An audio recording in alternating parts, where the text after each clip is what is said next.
on the emotional side and get to a new place, right? For the next Wonder Woman 92 or something, where she's in the Soviet Union. Yeah. You know, something like that, or the former. Yeah, no, we got to see Wonder Woman 20. That's what we got to see. Yeah, so that, okay, where she's see that. handing out vaccines. Yeah.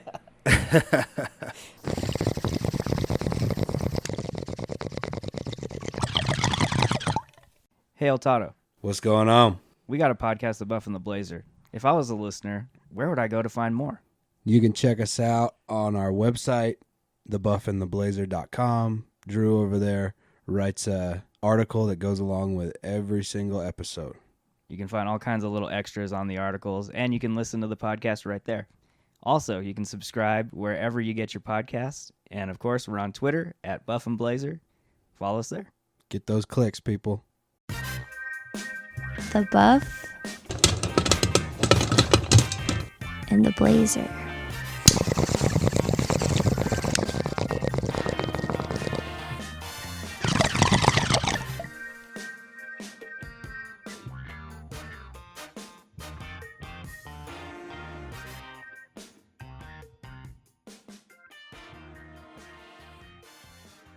Welcome to episode 53 of the Buff and the Blazer podcast, the show where we break down films old and new. I'm Drew, and as always, I'm here with the incomparable El Toddo. What's up, man? Incomparable, huh? Yeah. What's up, man? Nothing much? Yeah. Happy holidays. Happy holidays, everybody. It's been nice to have a few days off of work. Very nice. Yeah, absolutely. And we were gifted with a present over the holidays. On Friday, they released Patty Jenkins' Wonder Woman 84 on HBO Max, which we will discuss in this episode. But before we do, just a little bit of an announcement, a small little announcement we got. Our next episode after this, episode 54, right? Is my math right? Yep. We'll be doing our end of the year show, the Buff and the Blazer 2020 Awards. And we'll have 10 categories that El Toddo and I will break down and select a picture for. But it's just kind of our way to close out the year and have some fun at the end and talk about the films that we liked and bits and pieces of each one that we liked and maybe not so much liked. And it's just kind of a cool way to go over everything that we've done over the last year and give you guys a little bit of a bonus. Yeah, and look back through it ourselves, right? Yeah, for sure. Like, we're going through the list before we started recording, and some of those films I forgot we even reviewed, so it'll be nice to kind of revisit. And try and be objective about what we saw and hand out some goofy awards and some real ones. Yeah, so we'll have some fun with that. So be expecting that sometime around New Year's, I guess, next week. Weekend of New Year's? Yeah, around there. That'll be whatever that Sunday is. I think it's like the 3rd. Yep.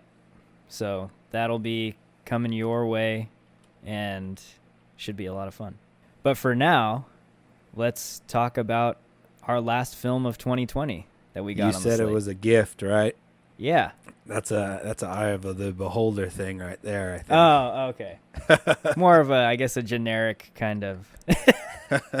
Oh, okay. So a little sneak peek of El Toddo's take on the film.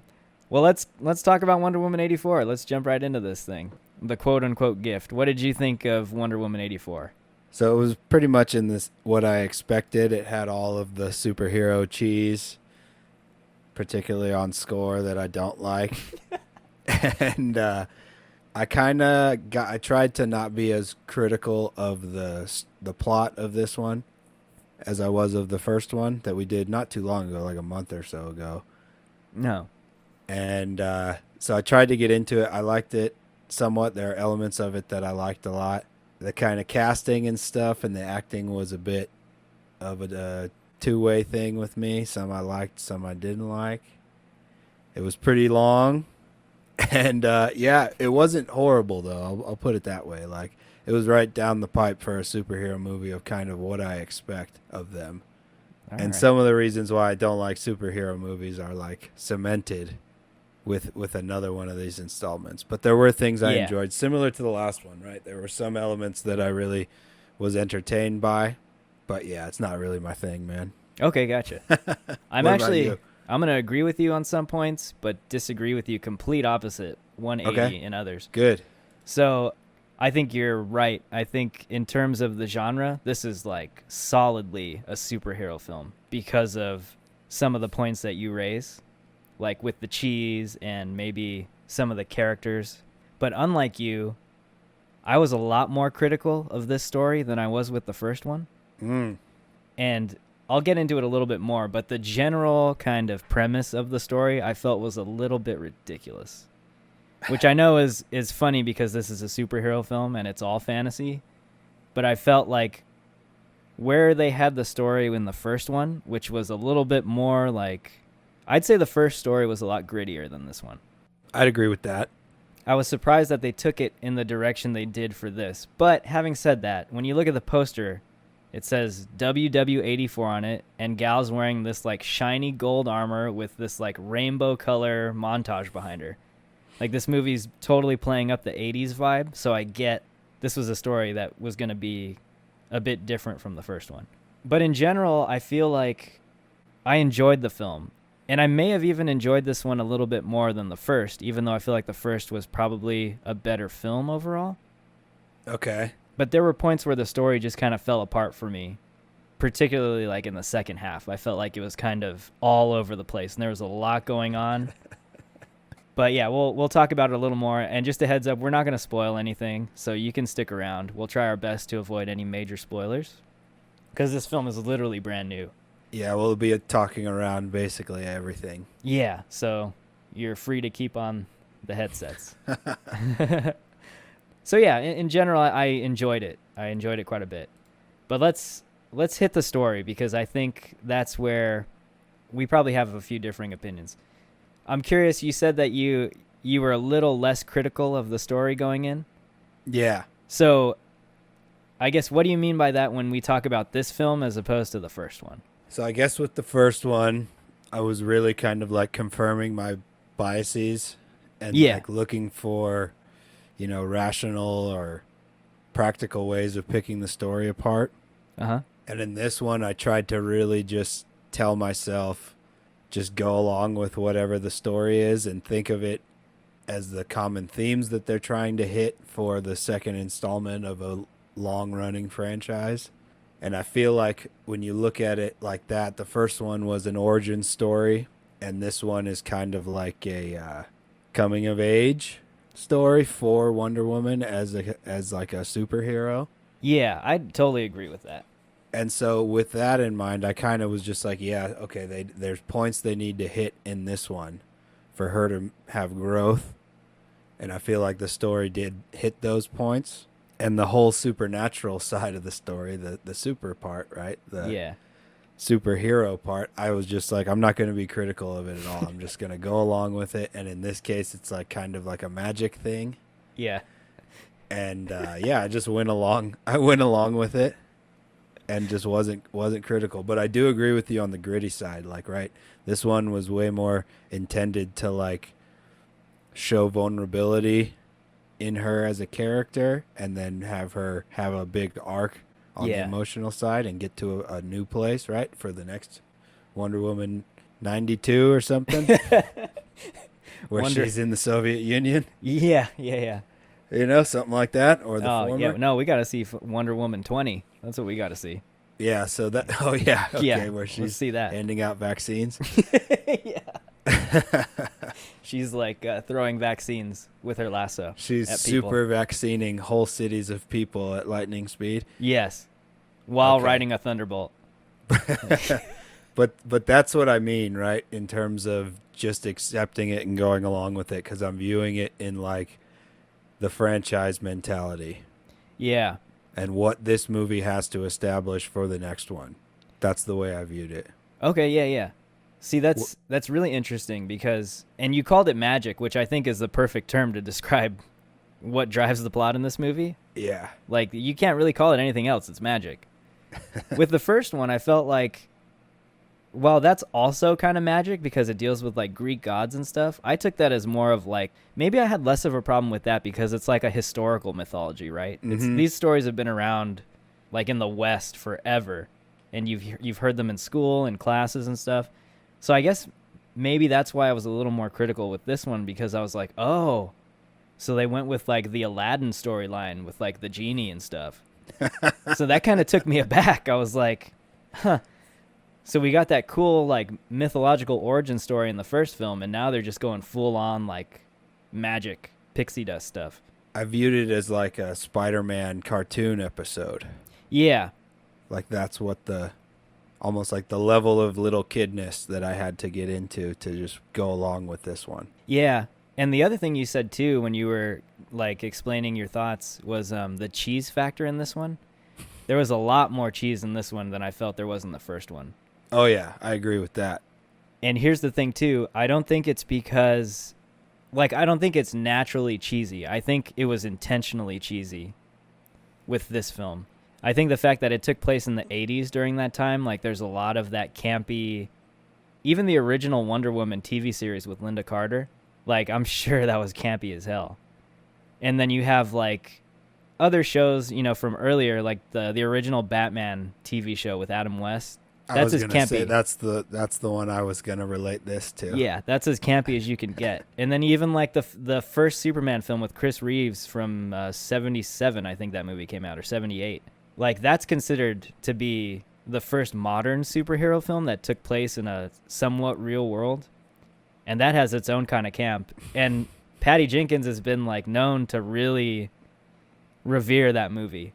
Okay. So I can totally see the parallels of this film versus like all those other ones I just described, or the TV shows, having an influence in the storyline here. And that goes like with the magic element and the like super over the top campy villain characters. Yeah. It's almost like it's a different film. Like it was made, and it is, because, and what I mean by different film, obviously it's a different film from the first one, but I feel like DC, when that first Wonder Woman film came out, they were in this like Zack Snyder verse where he brought a lot of like the elements of 300 and like kind of that Sin City vibe where it's like dark and gothic and gritty, and he tried to bring that into the DC world. So that's why you got like a super emo Superman that was like grungy, and his suit looked like it got drugged through the dirt. And then you got like the Justice League, which just looked like a total downer fest. It was just like all hell and demons and shit. Like, so you had that. And then Wonder Woman, her film was like one of the lighter ones in that regime, like that era. And even her story was pretty gritty. It was definitely a lot grittier than this one. Yeah. And now they're in an era where you have like characters like Shazam, where you have a kid that says the word Shazam and becomes this superhero, and it's a lot lighter. You had Aquaman. That was like another kind of Awful. Just it was awful. You saw that one? I saw like 5 minutes of it on a hotel and turned it off. It was so bad. So yeah, you have that film, and that's like a totally different tone from those first early DC movies. Now this one I think falls in line with that new, brighter, like campier DC universe that they're building. But having said all that though, I actually did appreciate some of the cheese and camp in this film, because I felt like it was intentional. Like they were that's what they were going for. It's not like they were trying to be serious, and by doing that they were just ridiculous. Cuz you get those films. But this one where it worked for me in this one, the cheese, was like the 80s spoofing. Basically that one scene where he's trying on all the gear, the parachute pants and but like the level of cheese with the villain and stuff was just like, oh man. Yeah, like too bad. The first sequence with the like the low level mall cop villains in the beginning, that's straight out of like Superman the motion picture from the 70s, or like the Adam West Batman show with like your campy inadequate robbers, and she's just having a good time like toying with them. The only thing missing was like the animation text bubbles. Oh yeah. Of bam, pow, and all that stuff. Because it did feel that cheesy. Yeah. So this film took a little bit of a different turn from the first one. I think it's obvious. You just look at the marketing. Like, look at the posters for this movie versus the first one, and you can clearly see that they're going in a different direction. Having said that, though, I think the strengths of this movie for me were all about like Diana's personal story Mm-hmm. rather than like the big, larger, overarching story. Like I loved how there's a sequence where she's at her apartment, and this is in the trailer, so I can say it, but you just look at all the photos that she has lying around, and you kind of get a bit of exposition where you get to see the characters that she was with in the first film and where they kind of ended up. I liked all of that. I liked her like getting into her head where you can see how much the absence or the death of Steve Trevor from the first film like affects her in this moment. And then once they brought him back, like, I don't know, for me personally, I was just totally invested in that whole relationship. Like I could have watched, if the whole film was like them just hanging out in DC and like living as like a couple, I would have watched that. I would have been so down for that. But yeah, for And we me, can't say how he comes back. no, I mean, he's clearly in the trailer, so he comes back at some point. But yeah, we won't say how or why. Magic. But But okay, so I think what you were saying is the kind of the reason where I just kind of left a lot of the caring about the story out, yeah. because I'm just viewing it as this is her movie, right? The first one's the origin one, and this one is like her becoming what is Wonder Woman, Yeah. right? And Mhm. realizing her full goals and full abilities. Yeah. No, and I think you're totally onto that because in And- this film, she's like the classic Wonder Woman character. She's like walking around with a lasso, tying up criminals and stuff, saving people. That's who Wonder Woman is. and the villain in this one and the struggle for the kind of the driver of the plot in this one is very inconsequential to the rest of the franchise. It's just like another boss and on a level on a video game. Yeah. Right? So that's why I think the villain was extremely over the top and cheesy in this one, because it's not meant to be part of the franchise for a long time. Yeah. This one was all about just her fully, what is the word I'm It's looking almost for? like her personal fulfillment struggle. of her full deal, right? Yeah. Her full purpose. Yeah, no, I think you're totally right. Like the villain isn't important in this story. It's about kind of her overcoming her own personal like demons, I guess. And I guess if that was their intention, that's what I loved about this movie. Is like watching her become Wonder Woman. Like finally. And I guess the other thing I really like too about the story element in this one is the fish out of water thing that they had going on with the first movie, they reverse in this one. Yeah. And that was fun. Like it was cool Yeah, to it was fairly see. comical. Yeah. And that all happens kind of in the first half of the film. Then once the second half gets going, it starts to get really just all over the place. Like like Jafar comes out and he turns into a genie and everything goes nuts and crazy. It's almost out of Aladdin, like the second half of the film. Yeah, it escalates quite quickly. Yeah, and then it just becomes this like total chaotic mess in terms of, for me, in terms of focus.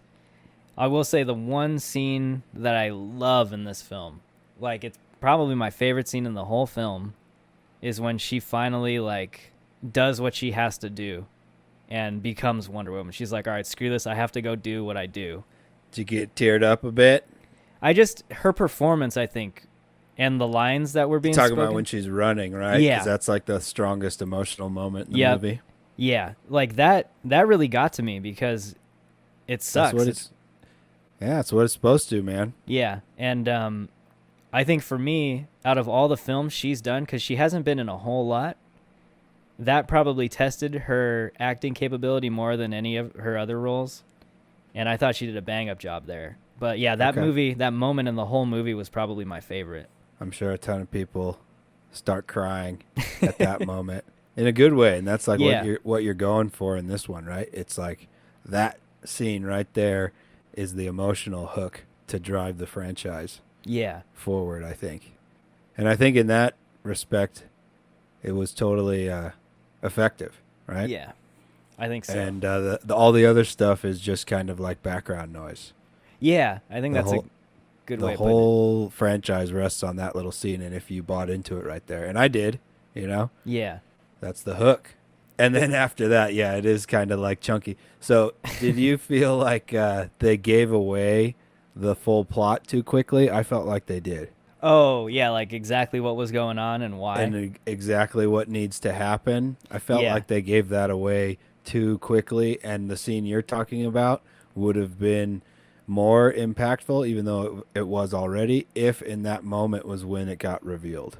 Yeah, I Do you get get what you're I'm saying? Yeah, I totally get what you're saying. Like if they would have merged those two moments maybe, and then she Yeah. realizes it. Yeah, because like it's not like they figure out the magic too quickly. I'll just put Yeah. it that way. And And then it they're would have both kind been- of just like, yeah, we'll deal with that when it comes. We're not going to deal with it now. And then Yeah. you're expecting it. Yeah. Yeah, I get what you're saying. That probably would have been a lot more powerful. Or, like she figures it out before he does. Yeah. Know what I'm saying? Yeah. No, that's a good point. I feel like they missed a beat on that one. They could have combined those two things, the major reveal of the plot and the emotional hook of the whole franchise, into one epic moment, which they have the scene designed for it. Yeah. Yeah. Let me ask you this too, because this movie's really long. It's like 2.5 it's hours. Super long, man. It's really long, and I to filled me my it wood felt stove long. up twice during the movie. That tells you how long it is. Yeah, so watching it the first time, I mean the only time so far, but it felt like 2.5 hours. I feel like there's probably a lot of this film that could have been cut. Mm-hmm. One of the things I wanted to ask you too, I was thinking of, was the whole opening sequence, right? That we've also seen in the trailers, like the gladiatorial games or whatever that is. Yeah. Which is really cool, like really cool to watch, and it was like a really massive visual. I feel like they might have been able to still tell the same film and be just as effective with it if they cut that out. But I don't know.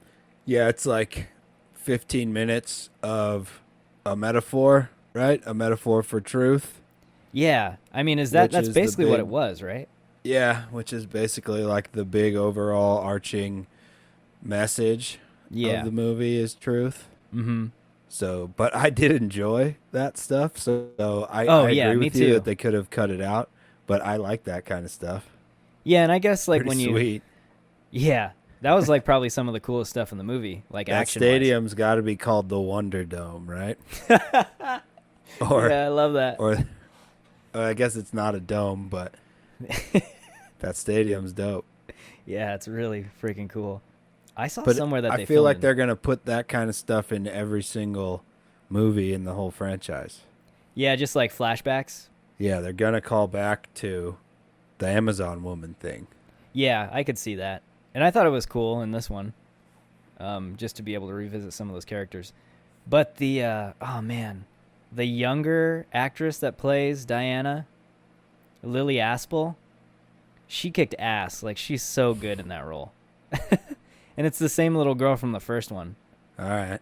But yeah, I thought she was so good. But yeah, I'm moving ahead a bit. Let's just hit one more thing that I want to ask you about, which was, I guess the ending of the whole movie, like the story. Okay. I'm trying to remember exactly like how it. Okay. Yeah. To me, it's very inconsequential, right? Yeah. And very cheesy Mm-hmm. and not buyable at all. Yeah, I'd agree. I'd agree. Okay. A little too much of a nice little bow wrapped up on everything. Yeah, I know. It's weird. It's almost like I almost didn't feel like it was an ending. I felt like it was just an intent, like you said, like an intentional bow that they put on the present, and then I'm waiting for the next part of the episode to start. I don't know. Yeah, it was just like the last page in the comic book, right? Yeah, for sure. Where it's all happy and rainbows and not one person in the world has a selfish moment and everything is good. Yeah, and that was the other thing about that scene. My favorite scene is I was like, no, if you want it, you take it because you give and give and give. And you deserve something. So you feel like she had the power to cheat the system.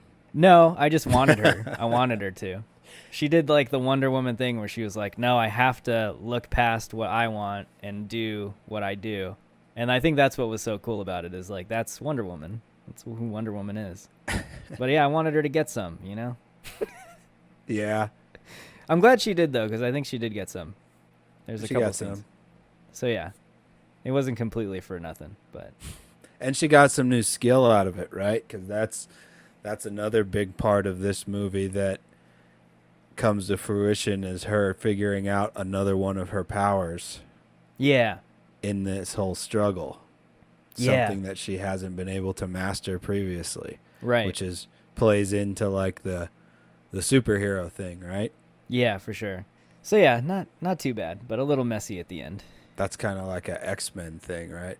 When a mutant figures out how to harness their powers, Yeah. she figures out another element of her powers in this one. Yeah, for sure. That happens. That's the In thing. a romantic way, right? Yeah. Yeah, I don't know. It's hilarious. I really dug the romance in this movie. So I'll put it this way, just to tie up this whole section. I'm not going to give it a point for the Yeah. story or anything, but I didn't have much of a problem with any of it. No, to be Because fair, I'm recognizing it for where it sits in the franchise. Yeah. And what this movie was supposed to do. all right, yeah. Cool. I can't wait for our scores. All right, let's move on to the characters specifically. So, actually, I want to start with you on this one. So, let's start wherever you want with character. I almost All right, want to start let's- with the campy, quote-unquote villain. Yeah, I didn't like him at all. I don't know if I even want to talk about him that much. It was cheesy and not believable and Pedro Pascal.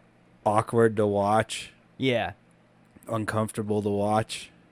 Didn't buy one bit of any of it. A bit over the top, right? And if you are going to have that character in as manic of a personality as he has, and it's in the 80s, you just got to make him have a coke habit, right? You gave him a stupid little pill to take. It's like just have him be blowing lines the whole time and it would be a lot more believable because it's the 80s. And that would have brought back that grittiness that the Yeah. first film had. There we go. Yeah, Maxwell Lord. I did not like him at all as the villain. Yeah. It was just so cheesy and so not believable. I'm with you there. I thought he was super cheesy, super over the top. The only reason why I kind of let it go is because I feel like that was specifically the direction. I almost feel like you couldn't make the villain really likable or really captivating in this one because it would take away from the message of Yeah. the franchise and her arc. Right. Okay, I got a question for you. So it's certainly apparent to me, who's never seen the Batman Dark Knight trilogy, but Yeah. would you say that the amount that people loved Heath Ledger as Joker took some of the luster off of how much people like Batman and root for Batman?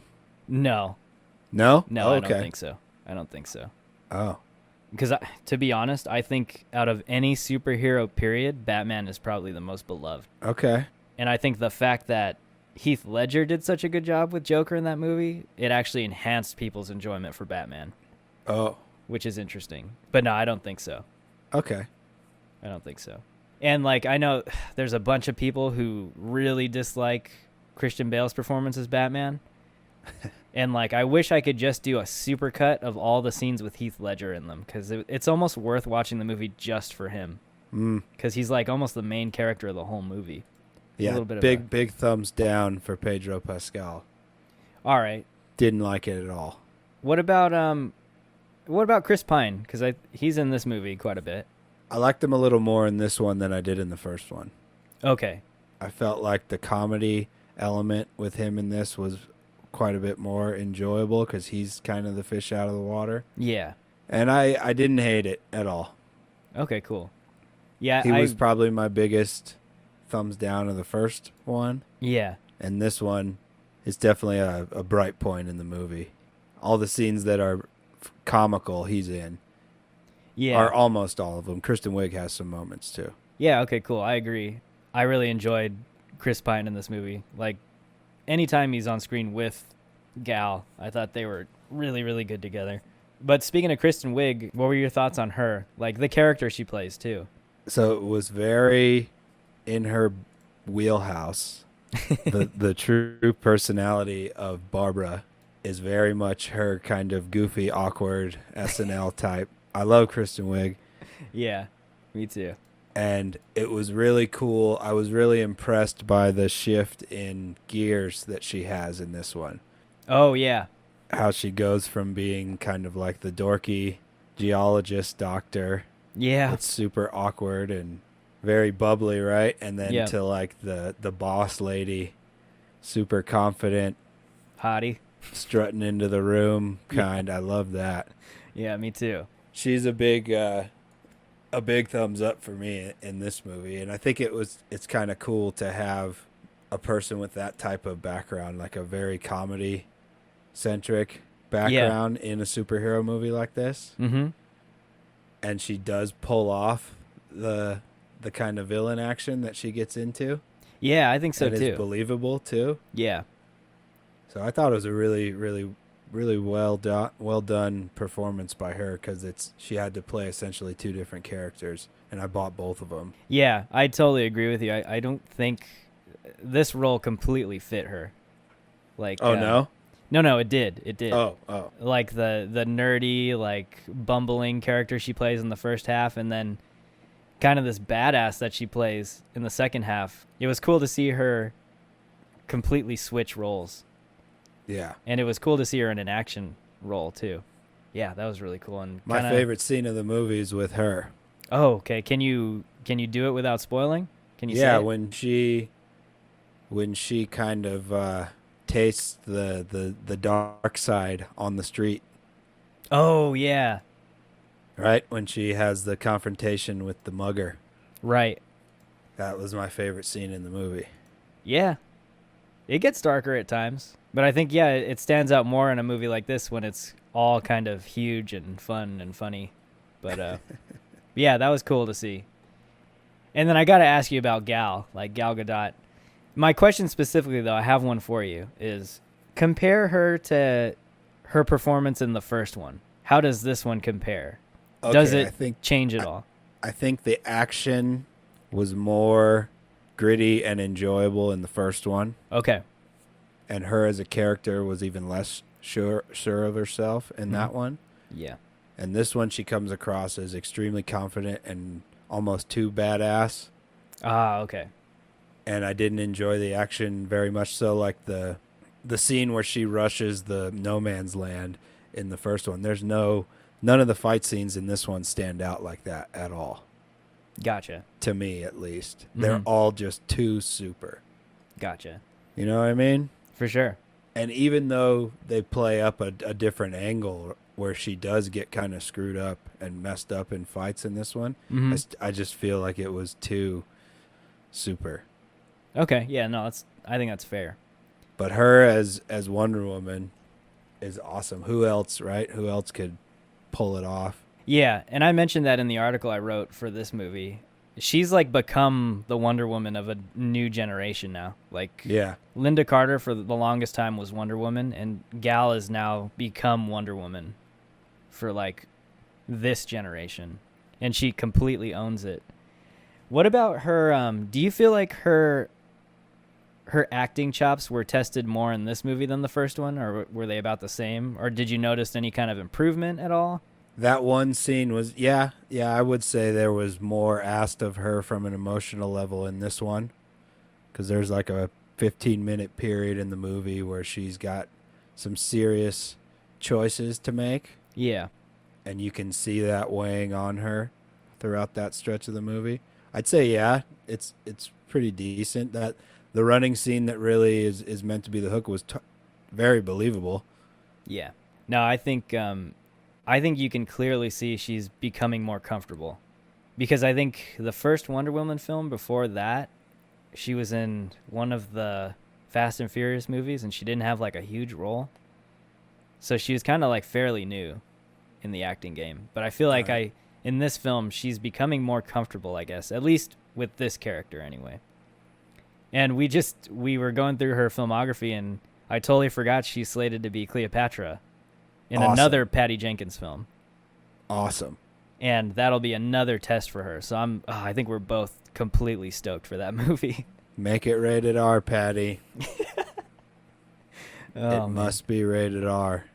The thing I hope doesn't happen is when you have such an iconic character that an actor plays, like Wonder Woman in this case, or like with Chris Reeves as Superman, or even Henry Cavill as Superman, like they almost have this obligation to like withhold some kind of standard of, I don't even know what the standard is, of like having these roles that aren't like completely off the wall in terms of like Wonder Woman and then playing someone that's completely like swanky or like dirty or evil. It's almost like people don't like to see that, and I hope they stay away from that. Like, I want her to just completely dive in and play someone completely different from Wonder Woman. I hope the baggage of Wonder Woman doesn't influence her choices, I guess is what I'm saying. Yeah, and I think I was saying that beforehand too. Like, I get the whole Wonder Woman franchise, and she fits in the role great, but I think I said to you earlier was like, I want to see her in like a hyper realistic hot chick kicking ass series. Right. You know, like Atomic Blonde style. Mm-hmm. Yeah, that's and you think so like the fandom of a superhero can pigeonhole an actor into not exploring like different I think types of characters with different motivations and stuff. And I feel like it's kind of a two-way thing. Like, I feel sometimes maybe, or maybe not, but I feel like sometimes maybe the actor pigeonholes themselves where they're like, I'm not going to look out for roles like this because I'm, you know, Superman or I'm Wonder Woman, and I don't want people to look at me in a different light. But on the opposite side, I even feel like maybe it's the studios more so that are like, we can't cast her in this role. She's Wonder Woman. Like, there's no way we could put her in that kind of scene or, you know, that scenario when she's like, she has a bunch of like 8 or 9-year-old girls that look up to her. So I hope it doesn't influence her career negatively. Well, we'll get to find out with Cleopatra, because there is no way that should not be a gritty adult story. That one should not be geared towards little kids at all. If you're going to take a true historical story of a historical figure. Yeah. You know, during the end of the Republic, right at the end of the Republic and the birth of the Roman Empire, you cannot make that a PG-13 movie. You can't.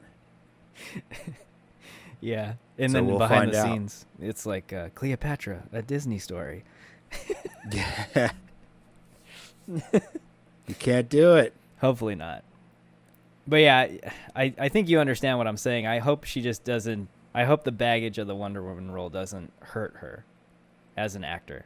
One last thing about Gal. Yeah. So I mentioned this in the first one, and the theme does continue in this one. But like the level that her hotness makes people uncomfortable. I love that element of the movie. And I don't know if it's just a real world element that comes across everywhere she goes, but like it's in every scene in this movie that involve other characters. People are just like so uncomfortable with how hot she is. In our first episode, I think you mentioned the same thing. How you're saying you liked how everyone just was so awkward around her because she's so attractive. Yeah. Because it even comes across when you see her on the screen. Like, you're uncomfortable with how hot she is. Yeah. You like feel like you need to look away or something. Oh man, put me in that role, because I could. that'd be an Academy Award winning role for me. It's like, all right, you're nervous in the scene. It's like, okay, I got you. I can do this. But do you get what I'm saying? Like, that shit comes across. Yeah. Like all the guys that she interacts with and everything. So even the chicks are like stunned by how hot she is. Yeah, Kristen Wiig, like, particularly. Yeah. But do you get that same vibe with Chris Pine when he's on screen with her? Not in this one. Yeah, okay, that's what I was going to say too. This one, it's a different level, right? Yeah. So I feel like that's kind of cool then, because I feel like he actually fits on screen with her. Like, he can go toe to toe in terms of like confidence. Yeah, totally. And that's for me, that makes their relationship really interesting, because I feel like they're equals. And believable. Yeah, for sure. And it's like they've been apart for, 60 years or something in this one? Yeah. Something like that? Yeah, around there. Good point, yeah, for sure. Let's see. Anyone else stand out to you? Gosh. There's a lot of, like, smaller characters mixed all around this movie. I'm trying to remember. Not really, not so much. I'll give a shout out to Gabriella Wilde. She plays Maxwell Lord's like secretary. Okay. The really tall girl. Yeah. She's in this show that I really like, this BBC show called Poldark, and she plays like one of the main characters in that show too. So I was like, oh man, she plays like a secretary in Wonder Woman. Yeah, it was cool to see her, but not really anyone else, I guess, other than like Lily Aspel. Robin Wright and Connie Nielsen are in it like very briefly.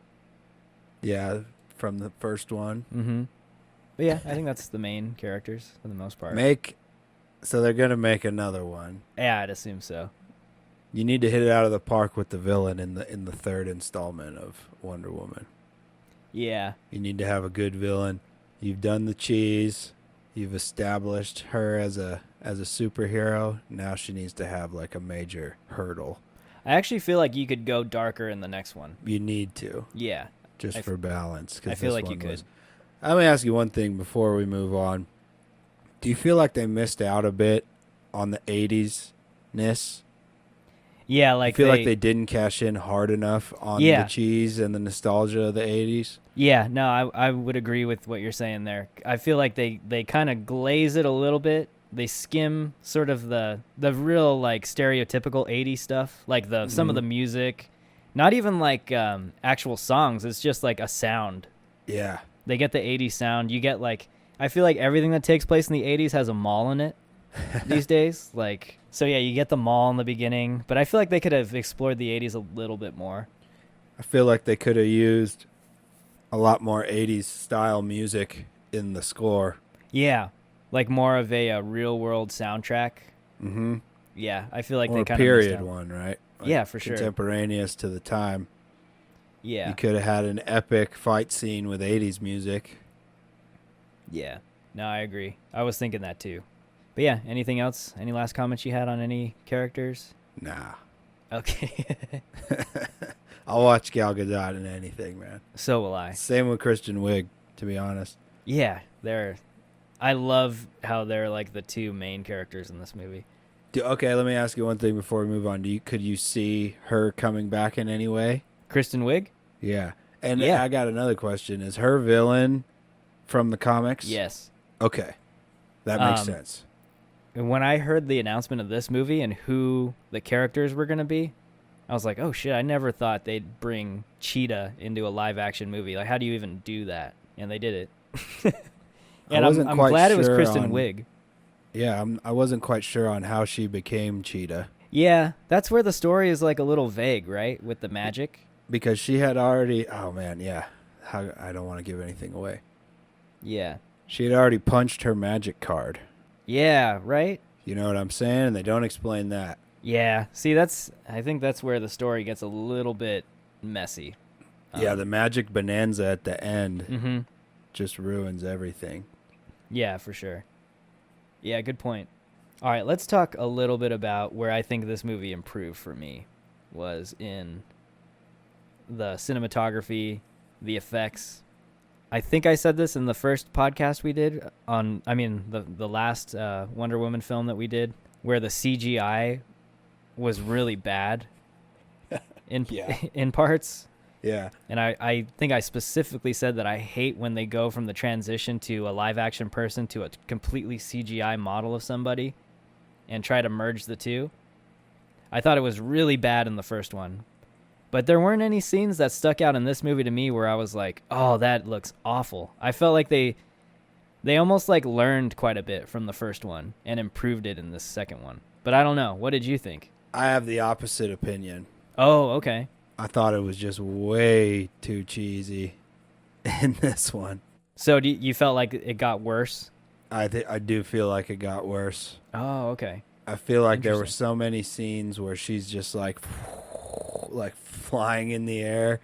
Like clearly looking like a CG model? Yeah, like the first scene when they raid it happens in the mall a bunch. Okay. When she's kind of flying around. And then when they raid the convoy leaving Egypt. Yeah.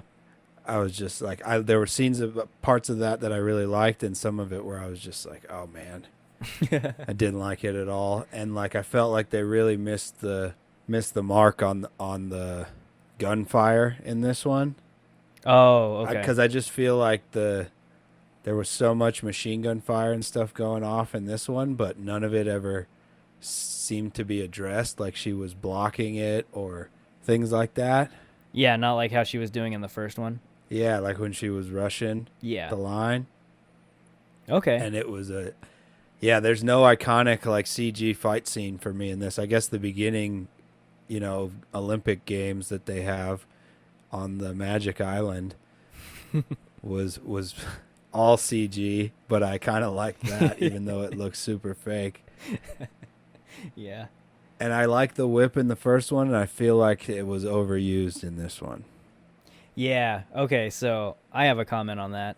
So remember how I told you that in this movie I feel like she's classic Wonder Woman?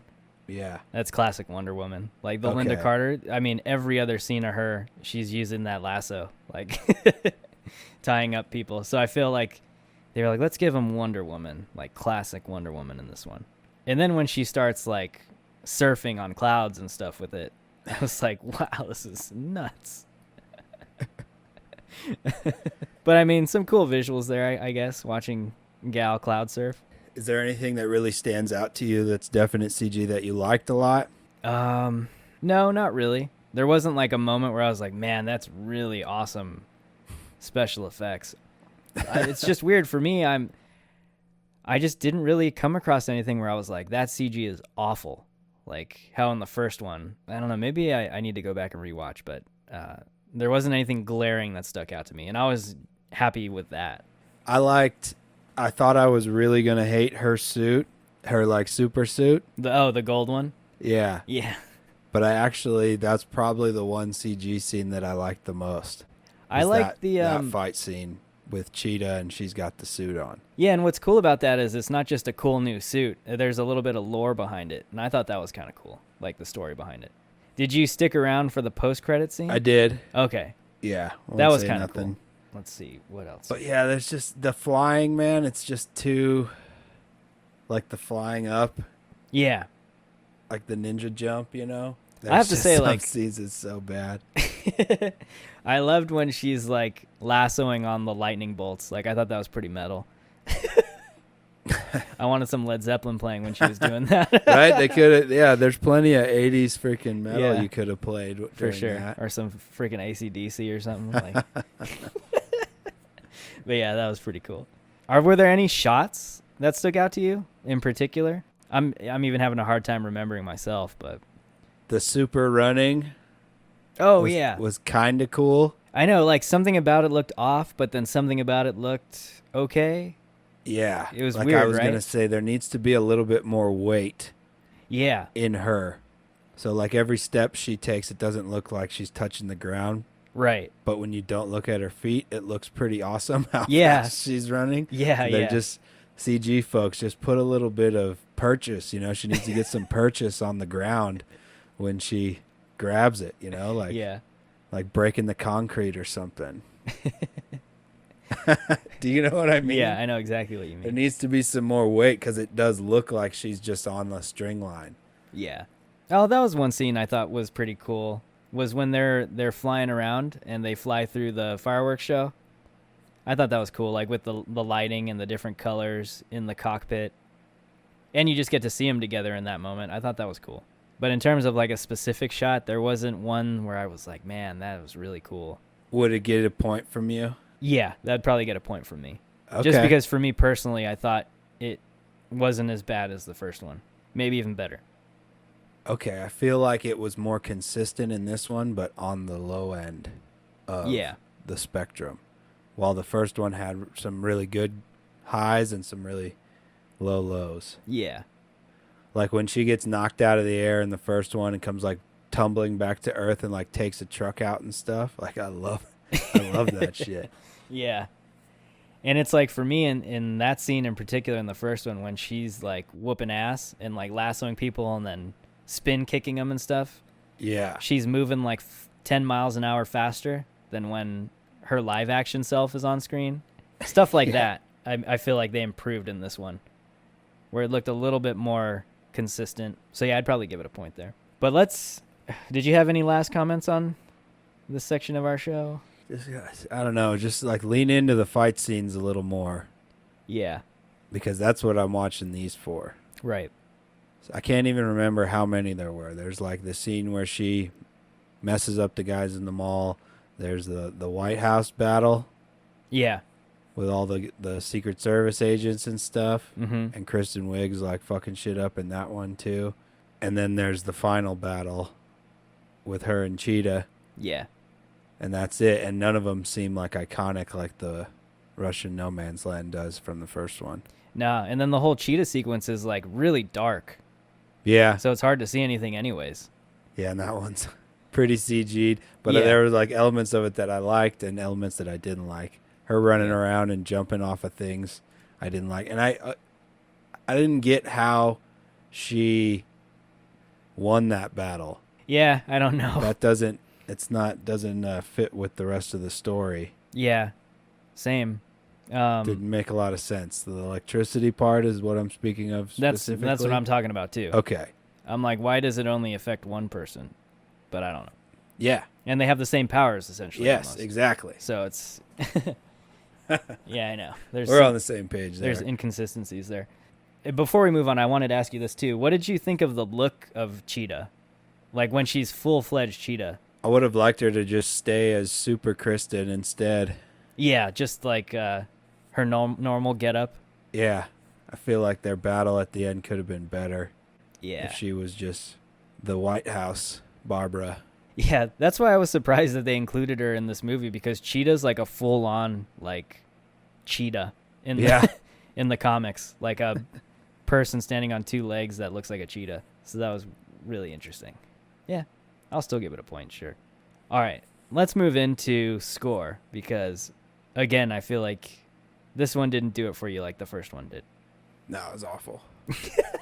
I hated all of it. It's what ruins a superhero movie for me, is the level of cheese, because nothing's that complex. The emotional arcs and peaks and valleys aren't that complex. You don't need to tell us everything. And I felt like it was the whole movie. Again, like I can't think of any scenes where there's no score. Like Mickey Mouse in it. And this is the kind of stuff you really like in the superhero movies, right? Yes. Yeah. Okay. So, not every movie that we watch, I feel, needs a score from start to finish, or even needs an iconic score. For me, I think one of the main staples in a good superhero film is you need something that gets you on board with the hero. Like, you need something that enhances their superness. Like, even with the visuals. Like, I like a good theme song for a superhero. And while maybe, like, the emotional scenes in this movie, because I know they had, like, blaring music going on in the background, too, even during my favorite scene, like, I feel like it still would have been effective without the score. But I don't know, maybe it's just me being so familiar with the superhero genre that it's something I expect. Maybe I'm just so used to it. But I will say I noticed that Hans Zimmer, so he wrote the original theme for Wonder Woman, which I think debuted in the Justice League, and then they used in the first film. And it's that, like, electric guitar riff thing. I liked how he changed up her theme in this movie. He kind of made it a little more like, he gave her more of a, less of a rock and roll vibe and more of like a, what's the word? Like a grand triumphant vibe. And it's the music that's playing during the games in the beginning.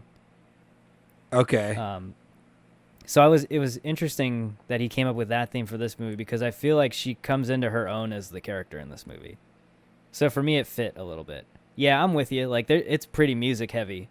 There's a lot. And other than her main theme, there wasn't anything else that I really uber enjoyed. Even like during the heartfelt moments, I felt like there was nothing real that stuck out to me. I was like, man, that's beautiful. I just really liked her theme. Yeah, that's my biggest drawback with superhero movies is the cheesy ass music. Yeah. What about the the 80s sounding stuff? It didn't stand out enough to me, and it felt wasn't like 80s enough. Yeah, they should have doubled down and used. I don't want 80s sounding stuff. I want 80s stuff music that triggers memories, like real 80s music. Yeah, I'm surprised they didn't do that. I don't know why. And I know I'm comparing it to Atomic Blonde, but just look at how much they hit it out of the park with that one. Yeah, and you didn't need it for the whole movie. Like, even just the montage parts of the 80s. Montage. Even when he's trying on, like, the clothes. Yeah, that's Yeah, that's the only part where they hit that 80s note for me, Yeah. was that one scene. Yeah, I agree with you. All right, well, I think we've had a pretty good discussion going. So, are we I'm pretty... I'm running through my brain trying to work my score out. I know we're not there yet. Oh, okay. All right. Well, This one's let's talk about complicated. love-hates. Maybe that'll help. Okay. All right, would you like me to start? Yeah. You Okay. start on this one. So, my absolute love of this movie was Gal Gadot, like herself. I thought that, for me anyways, I could clearly see a progression on like how comfortable she's become as an actress with this movie. And with the emotional scenes in this film, I thought she did such a good job, and she sold me. Like she sold me on the emotion and the weight behind like those elements of her character, and I felt like she was classic Wonder Woman in this movie. I totally buy her as Wonder Woman. She's solidified, I think, herself as the Wonder Woman of Yeah, there's no this going generation. looking for another actor to play this character until for the next 20 years, right? Yeah, no way. So yeah, and like you, I will watch anything she's in from here on out. She's just so good. So I really enjoyed her. And to get more specific, I enjoyed her relationship with Steve Trevor in this movie. Like, I liked that they fleshed that out a little bit more, and it developed even more to where that once that moment comes, my favorite moment in the film, it's like it has some impact there. So I really enjoyed all the scenes with them. And then I guess for a hate, not so much a hate, but it was kind of all over the place with the story. Like the second half of the film falls apart. I think there's inconsistencies, like some that we kind of already pointed out. Just little bits and pieces here where they could have tuned up or cut out that would have made this film, I think, a little bit more solid in the story department. And the runtime, like 2.5 hours. I get it's an epic story with Wonder Woman, and I want more Gal all the time, but I felt like it felt too long, and I felt like they needed to cut out a lot more than what they did. So yeah, that's my love hates, I guess. All right. What do you got? I'm going to be on board with you in terms of love, because I don't really love anything about the movie in terms of, story. I'm not really connected to the comic book world and characters and whatnot, but I'll watch anything with Gal Gadot in it. Yeah. She's awesome. And it's easy. And I really loved Kristen Wiig too. I was really Yeah. surprised that she was in it. I didn't see any cast list or anything before. I had no idea she was in it. So that was a pleasant surprise, because I'm a fan of basically everything she's done.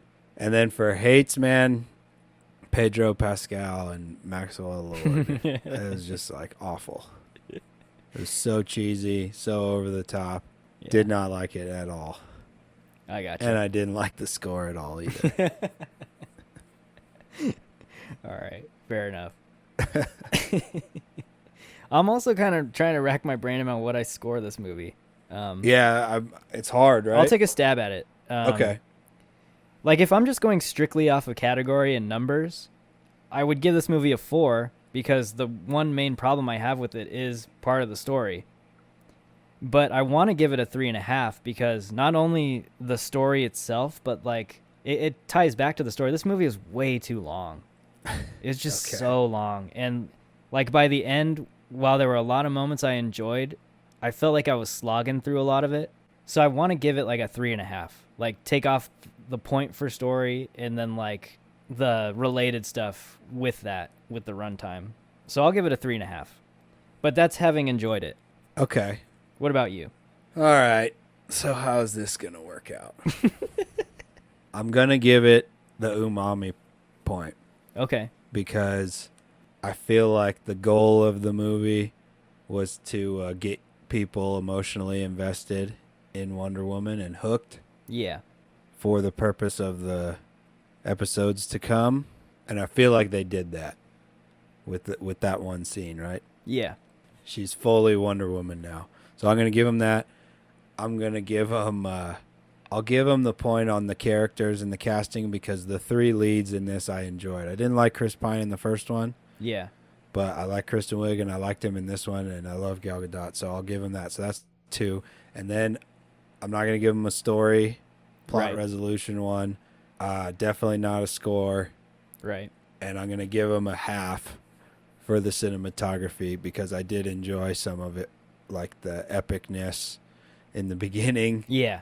and some of the elements of the battle scenes. I did like parts of it, so I'm gonna give them the half on that. So 2.5 bong loads for me. Okay, cool. And I think for reference too, like this movie has a 65% on Rotten Tomatoes, so critically at least, it's not as liked as the first one. And a lot of the comments are about like how messy the story is. And like I said, I think the first half of the film, the story's pretty tight because it's just about her. And then once the magic element starts kicking in and we get all over the place with that, it just kind of, I think there's so much going on that there's inconsistencies that they forget about. You know, I kind of have to ask something real quick though, because with these movies that are like geared towards kids, Yeah. I feel like the messaging is important. Where do you feel the messaging was at on this one? Because I feel it was really good. Yeah, Like with all like the truth stuff and whatnot. Yeah. And I think underlying all of that too was like regardless of what is going on, like you need to do what's right. Like you need to do the right thing.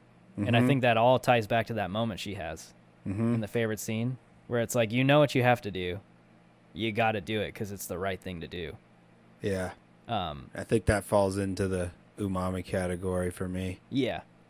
So yeah, I'll stick with I was thinking I might be selling them short, but no, that the messaging is definitely in the category I've already awarded a bong load for. So. Sure. Yeah, 2.5. All right. So 2.5, 3.5. All right, cool. But yeah, I think, so more importantly, I think, because we missed this in the last episode, but would you recommend this movie? Yes, HBO Max if you're into superhero movies. Yeah. And you have to see this one if you're going to see the next one. Yeah. So yeah, and if you got HBO Max, it's free. In some places you can go see it in a theater. Yeah, and I think it's probably on, pretty sweet in a theater. Yeah, for sure. I think it's definitely big.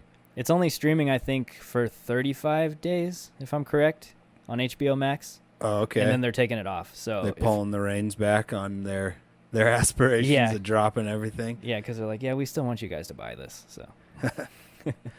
And there might be enough people vaccinated for in a few months people can start opening shit back up. We'll see. Yeah, dude, I hope if they're still around by that time, I'd like to go back to a theater at some point. But we'll see how that goes. All right, so yeah, I mean, I'd recommend it too. I think especially if you enjoyed the first film, you got to watch this one. Yeah, if you're signed up for Gal Gadot as Wonder Woman, you have to watch it. Yeah, and I think just on that element alone, Gal Gadot as Wonder Woman, I think you and I both really enjoyed it. Yeah. So. I want to see a gritty one. A dark one, rated R. Hey, you never know. You never know. But I think that it's totally possible for them to go darker in the next one. And I almost feel like that's what they're going to do. But you can't go rated R with a superhero movie, right? Not so. It's all about money. There's too many kids that'll get not allowed into the party. Yeah, it's just strict numbers. It's like if you have it rated R, not as many people are going to go watch it. But hey, I mean, Deadpool broke that. They were like, we'll make ours rated R and everyone will see it, including your 10-year-old son or daughter. And it happened. So, but we'll see. I don't see Wonder Woman going R anytime soon. That's all I got, man. You have anything else? That's all I got, man. It's been fun. Yeah, it's been a good fun year. So like we said, our award show coming out next week. Stay tuned for that, and we'll have some fun on that show, recapping and giving out some popcorn and some bongs. So, golden bongs. Golden popcorn and golden bongs. Well, that's it. That's episode 53 of the Buff and the Blazer podcast, talking a little bit about Wonder Woman 84 on HBO Max. If you got it, watch it. It's free. It's included in your subscription. That's all we got. Hope you guys have a good week. Enjoy the rest of the holiday, and we will catch you guys on the award show. Peace.